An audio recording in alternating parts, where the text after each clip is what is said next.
Thanks for logging on to NBC33TV.com and BayouBengalsInsider.com. We're here with Derek Ponamsky, the publisher of BBI. He's also on the radio weekdays from 7 to 9 on Colada and the Prince on ESPN Radio 104.5 and 104.9. We've seen 5 practices of fall camp.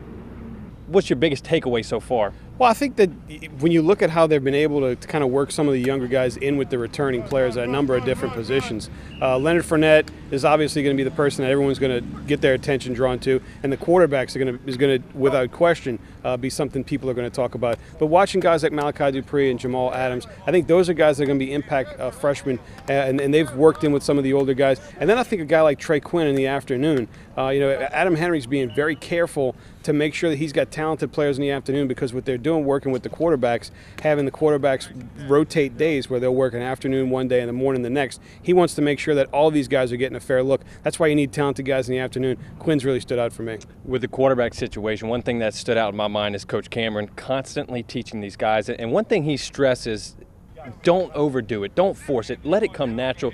Do you think these guys may be pressing just because it is a competition and it's still early in camp? 2 young guys in the heat of the battle, without question, a competition for that position. There's no question that they're pressing. I think you're absolutely right there. And I think that once they kind of mature in understanding, letting the game kind of come to them a little bit here, it'll help them in terms of picking things up. They're both talented guys. There's no question about that. And they're both smart guys. They were both guys that were able to graduate high school early and get to college and have a spring before they started their freshman season. So it's not about, mentally can they handle it. We know mentally they can handle it. We know physically they can handle it. It's just about who develops and matures and puts all of it together first. I think that's going to be the guy who has the better advantage, the quarterback position. On the defensive side of the ball, it's a pretty veteran group. The secondary's got some guys with experience returning. You get Jalen Mills back. You've got 2 corners that have experience from last year.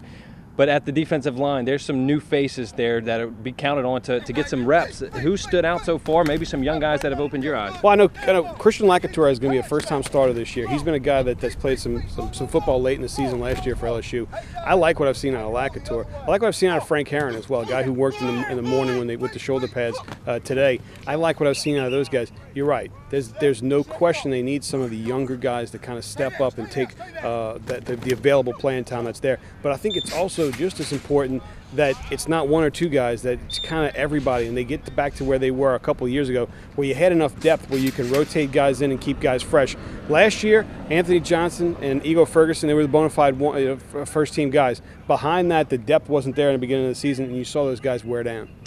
There's plenty of depth at linebacker. That's a unit that could be one of the strongest points of this defense. Do you agree with that? I think there's no question about that, because you mentioned the talent that they've got there. Guys like Clifton Garrett and Kendall Beckwith are guys that I think eventually were really good football players for LSU. But what you've seen with John Chavis' defense in years past is it's not just about physically, can you make sure you can do it physically. It's about the mental approach and understanding where your assignment are, where you line up for your assignment, and also how does that middle linebacker make sure everyone's in the right situation for his responsibilities there. So the mental aspect of the game is the more important thing there. And Matt, what I'll tell you, specific to the linebacker group, I think that this is the first time since John Chavis has been here where he's got enough guys to do everything that he wants without having to immediately say, I don't have the guy that can do that. Let's take a linebacker out and put a defensive back in. So I think this is going to be an interesting perspective to see what he could do with these linebackers.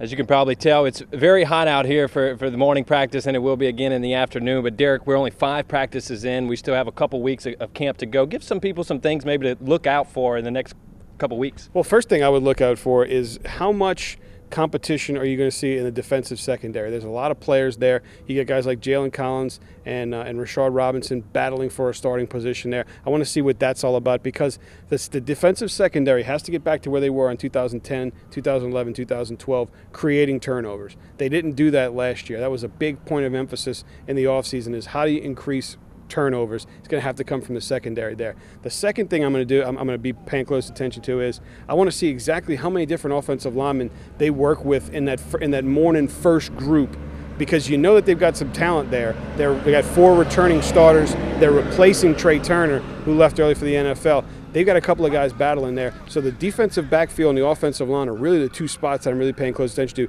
because you got enough talent there that you really can find a good combination. He's Derek Ponamsky, BayouBengalsInsider.com. You can hit him up on Twitter if you have a question for him, at Derek Ponamsky. If you want to ask me a question as well, at Matt Boudreaux. Derek, thanks for the time. Yeah, thank you. And Matt, you're a good friend of mine. We need to go cover the Saints because it is not this hot in West Virginia. This is not West Virginia, I can tell you that much. In the afternoon yesterday, as we were standing there on the blacktop, it had to be close to 120 degrees with the steam from the bottom coming up. When you walk out to the practice field on the turf, you drop about 10 degrees, and it's brutal. Those players, I know they lose 5 to 10 pounds a practice with sweat. You've talked to the trainers, I'm sure, and the staff. What are they doing to make sure that this team stays healthy? It's making sure that it's not just about on the field hydrating. It's making sure that they properly hydrate before they get on the practice field, after they get finished with practice. Overnight, they make sure that these guys are doing everything they can to stay properly hydrated, because if not, they're going to melt. Cool. Well, maybe Mother Nature will help us out here and we can get a little rain shower and get an indoor practice maybe one of these days. So, well, thanks for logging in to BayouBengalsInsider.com and NBC33TV.com. We'll give you another update maybe in a week when the team comes together, practices with pads as one unit.